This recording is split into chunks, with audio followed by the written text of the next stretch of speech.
Welcome back, everyone. Today, we're going to be starting a new series called Meta Labs, Ignitros META Labs to be exact. In this series, we're going to be exploring the meta builds for weapons to use for large map, for small map. We're also going to go through some non-meta builds, something that could be different, fun, or even a bit trolly. I mean, to be honest, let's be honest. We all love to hear someone lose their shit in prox chat.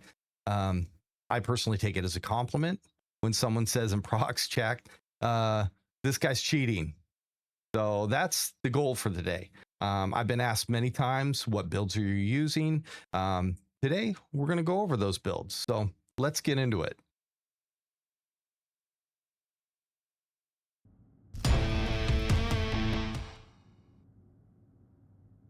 All right, guys, here we are again. So as you can see, we are in the loadout screen. We're going to go in and select a loadout. I'm going to walk you through the build and kind of give you an idea of why I use it the way I do and kind of show you how the recoil looks, all that good stuff. So, all right, here we go.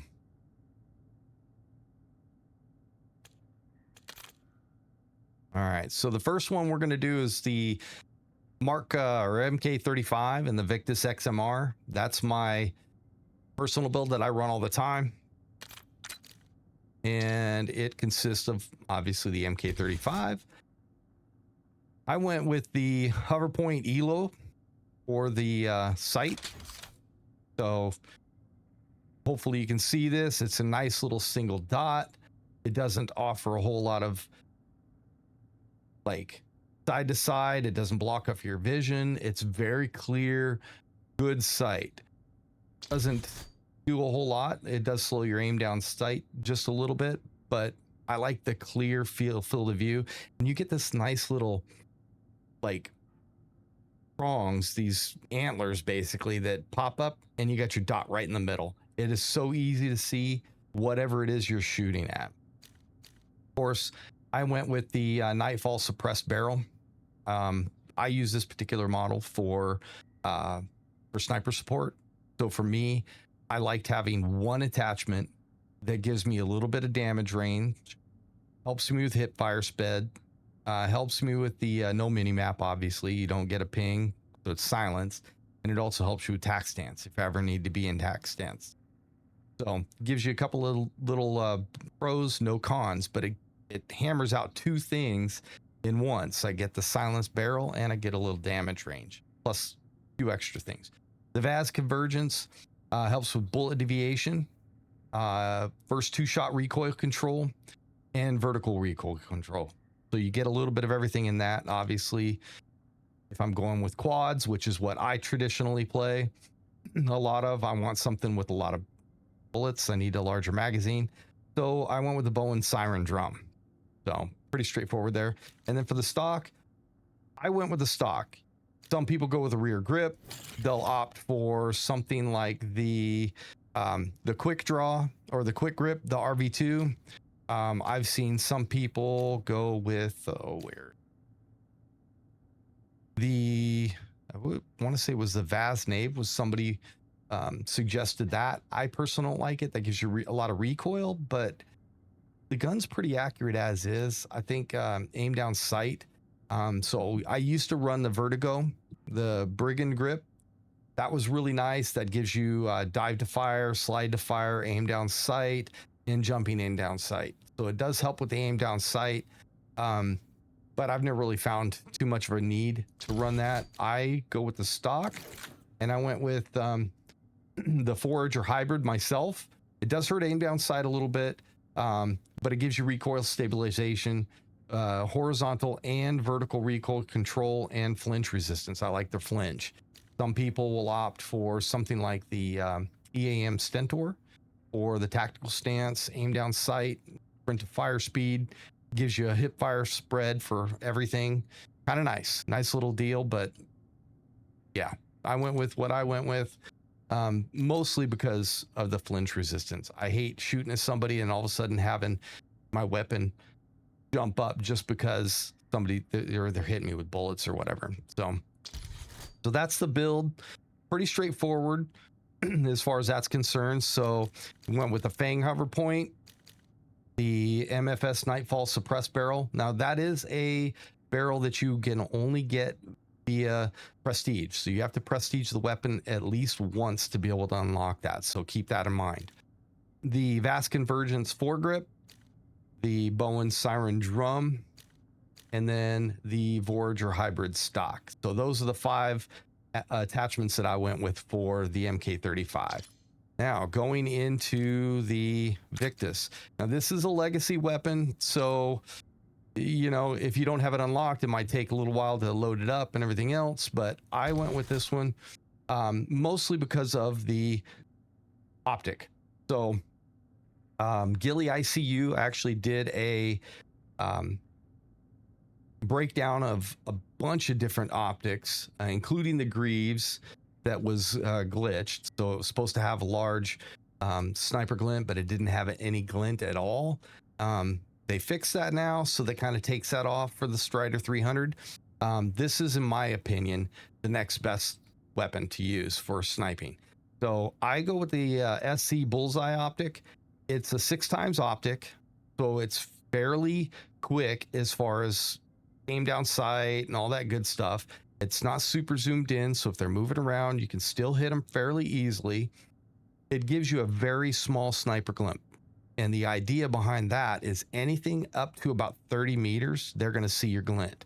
Anything past 30 meters, they're not going to see any glint. So it's basically a glintless sniper. It's the next best thing you're going to find to a glint or an optic that's glitched, right? So that's the first thing I went with. XRK Nightfall suppressor. Cell, of course. I mean, you can choose any one you want. Basically, it's going to give you, I want to say it was like 14% bullet velocity. Not a huge bump in bullet velocity, but manageable, right? So the Mac 33 Super. Now, everybody tells me or is telling me to go with the Mammoth, but you cannot attach a suppressor to the Mammoth barrel. That's something they changed when they brought it from Modern Warfare into Black Ops 7 or into the new Warzone. The minute they updated Warzone to Black Ops 7, they changed this. So you cannot stack this barrel, the Mammoth HB50, with any of the suppressors. So just keep that in mind. That's why I went with the Super. It gives me damage range, it gives me bullet velocity, some aim stability, that kind of stuff. Still hits your aiding me in idle sway, hurts your aim down sight, all that good stuff. But it gives you that damage range and the bullet velocity that this thing sorely lacks. All right. And then last but not least, or excuse me, second to last, so the 4th attachment is the Guard. I went with the Corvus Responder. Helps with flinch resistance and recoil control. You could go with just about anything else. I've seen people go with underbarrel, which I personally wouldn't. The rear grip, you know, there's a couple of different good rear grips. The Bruin 305 gives you flinch resistance. You got firing aim stability, gun control, recoil control from the Stip 40. And then, of course, you have the Bruin if you want to aim down sight, speed that up. But personally, the Stip 40 and the Bruin 305 are your 2 best bets. There's a lot of people that go with stock, and I actually ran a stock for the longest time on this thing. I ran the Homeland, but it only affects your aiming idle sway. So if you're sitting there and you're aim down sights for a long period of time, you get that little sway like this. That helps with that. I didn't have an issue with that so much because I have hold breath on and all that good stuff. So I just released the ADS and reset it. And so I didn't see that as useful. You could go with the EXF kernel, firing aim stability, gun kick control, recoil control. But then you got no flinch resistance. So yeah.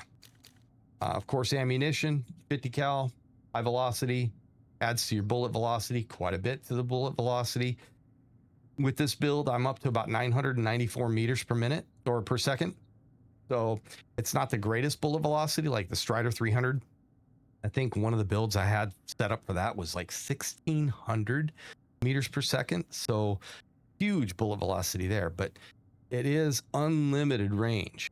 So I can one shot somebody from 250, 300 meters away. Not that that happens that often, but anything plus 100 meters, which is well within range for a sniper. I can't count how many times I've been into engagements where they were 125 to 150 meters out, and this is one shot for that. So last is the guard. I went with Corvus Responder Guard, flinch resistance and recoil controls. It does hurt my aim down sight a little bit, so in that instance, going to something like the EXF kernel, it hurts just your aimed outside speed just a little bit, and it gives you a couple of other things. So that would be the only other thing I would run with, other than say the Corvus Responder. But I like the Corvus Responder. So it is a little slow, but kind of that's the way it goes, I guess, when you're messing around with snipers. So definitely slow aim down sights. So let's see here. Let me set up my controller here. There we go. All right. So here's the recoil on this one. So pretty straight. Built out like that. It's not too hard to keep it in line.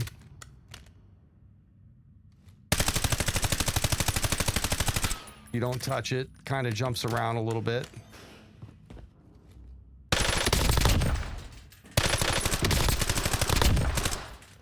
And you can hit that long guy all the way out to 100 meters.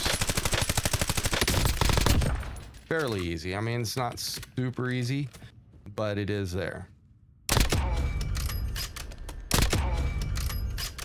And for the Victus,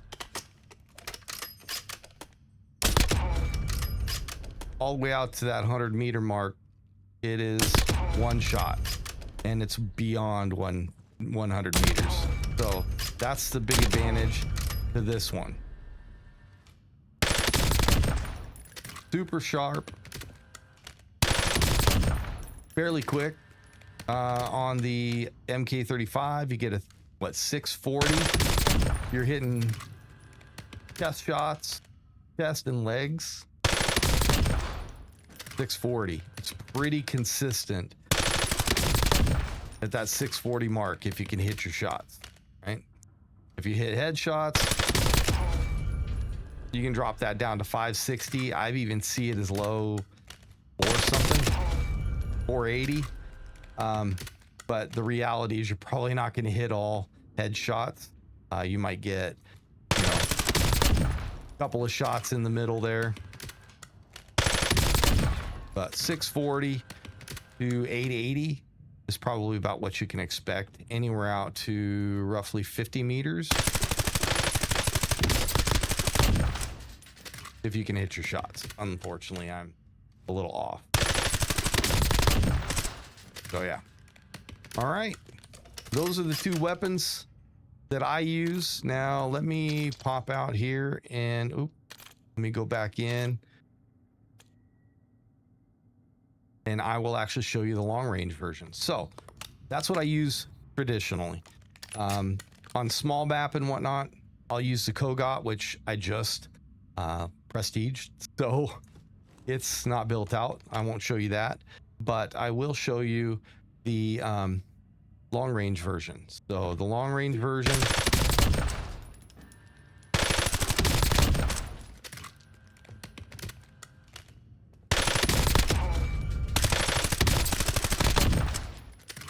bounces around a little bit. I'm on controllers, so sometimes it's a little tough to keep it on the target. But let me hop out here and show you the build on that one as well. All right, so on this one, it's pretty straightforward. I've got the Greaves AccuSpot 3X. Gives you a little bit of zoom, kind of like the the VLK from back in the day a little bit. It's nice and clean. I went with the monolithic suppressor, obviously. Helps with your bullet velocity and obviously keeps you off the mini-map. The Greaves bell and barrel. Now, you can change this around as you find that you need. I like it because it gives me vertical and horizontal recoil control, and it gives me bullet velocity. The bullet velocity obviously is a big thing you need. You could get that by running the what is it? The LTI Firetail barrel. Gives you a little bit of damage range and bullet velocity. So if you're pretty good and you're on target and you don't have any issues with your recoil control, then definitely hop to this one. It gives you bullet velocity and a little bit better damage range, and it doesn't hurt your aim down sight quite as much. So that's personal preference there. Obviously, the VAS Convergence gives you bullet deviation, first 2-shot recoil control, and vertical recoil control. And then, of course, if you're playing quads, you want a long-range weapon. You don't want to run out of bullets or constantly be reloading in the middle of a gunfight. So the Bowen Siren Drum. Yep. So that's the deal. That's the loadout for the Mark 35 for what I use personally. The Mark 35 and the Victus XMR. So hopefully that helps you out. And maybe I'll run another build video next week or maybe later this week and talk about the AN94. I'm still in the process of leveling it up. Haven't had much time to play. So yeah. So hopefully that helps you out. And if you have any other questions or suggestions on loadouts that I could do, hit me up, let me know, and I'll be glad to explore those. So I appreciate you. Happy 4th of July, folks, and be safe out there. Don't blow up your fingers. We all want to be able to use the digits for gaming. So remember that. All right, folks, have a good weekend and have a ton of fun, but be safe.